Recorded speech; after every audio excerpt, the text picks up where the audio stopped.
भोसले जी से कहा, मानकारी जी, स्वामी समर्थ जी करें, आप मानकारी हो, आपके पास में सत्ता है, वैभव है, और आप मेरी शरण में आज यहां आकर बैठे हो, संतों के पास में, आज साधु के पास में, सदगुरु के पास में आकर बैठे हो, क्या बात है। तात्या भोसले जी ने कहा, अब मेरा मन परिवार में नहीं लगता, अब मेरा मन कुटुंब में नहीं लगता, अब मेरा मन ऐसा करता है कि कुछ देर परमात्मा की भक्ति करी जाए, अब कुछ देर भगवान का भजन करा जाए। तात्या भोसले जी ने सेवा करना प्रारंभ करी। स्वामी समर्थ की सेवा करते करते करते करते करते करते करते करते स्वामी समर्थ जी की सेवा करते करते एक दिन तात्या भोसले जी पहुंच गए किसी विद्वान प्रखंड पंडित के पास, और उन्होंने कह दिया कि इतनी तारीख को इतनी बजे तेरे प्राण छूट जाएंगे, तू मर जाएगा। तात्या भोसले जी ने जब सुना प्रसन्न हो गए। जाना तो सबको है, ऐसा कोई मनुष्य पैदा ही नहीं हुआ जो नहीं जाएगा। हो सकता है अकोला में ऐसा कोई हो तो बात दूसरी है जो नहीं जाएगा, पर आया है सो जाएगा। तुम बादाम भी खा लोगे तो भी मरना है, और रसगुल्ला खा लोगे तो भी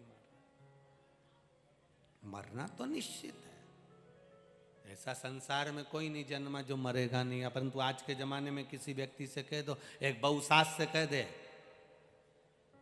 कल मरने वाली है, बस बहू सास से इतना कह दे कि तू कल मरने वाली है, तो सास को गुस्सा आ जाए, मेरे मरने की कामना करती है, उसमें क्या दिक्कत है। बहू तो बोल रही है ना कल मरने वाली है, मतलब आज से भजन चालू कर दे, राम नाम कृष्ण नाम शिव नाम जपना प्रारंभ कर दे, शिव जी की शरणागति चले जाए।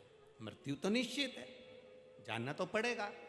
7 ताले में बंद हो जाओ तो भी जाना पड़ेगा। राजा परीक्षित के लिए पुत्र जन्मेजय ने कांच का महल बना दिया, शीशे का महल बना दिया। एक परिंदा पर नहीं मार सकता।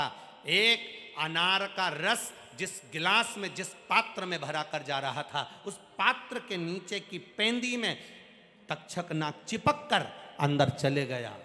और जब राजा परीक्षित के सम्मुख में तक्षक नाग पहुंचा तो तक्षक ने कहा, तेरा समय आ गया, तेरा काल आ गया। राजा परीक्षित नैनों में जल, हाथ जोड़कर कहते हैं, आप अपना कर्म करिए, मैं अपना कर्म करूंगा। राजा भक्ति करने लगे, भजन करने लगे, और तक्षक नाग पांव के अंगुष्ठ में डस लेता है। जरा विचार करिएगा, पांव के अंगूठे में ही तक्षक नाग क्यों डस रहा? क्या पूरे शरीर में कहीं तक्षक नाग को डसने के लिए जगह नहीं मिली? पांव के अंगुष्ठ में इसलिए डस रहा है क्योंकि भगवान की भक्ति में राजा इतना डूब गया था कि इसके चरणों को मैं प्रणाम भी कर लूंगा और इसके चरणारविंद का रस तत्व मैं ग्रहण कर लूंगा तो मेरी भी जिंदगी सार्थक हो जाएगी। चरण के अंगुष्ठ में डस रहा। देवी भागवत में लिखा है कि तक्षक नाग ने जब अंगुष्ठ में डसा, परीक्षित के चेहरे पर मुस्कुराहट थी, क्योंकि उसको भगवत पद की प्राप्ति थी।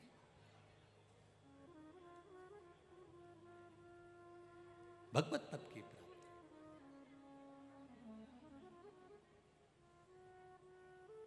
भजन की प्राप्ति, इच्छा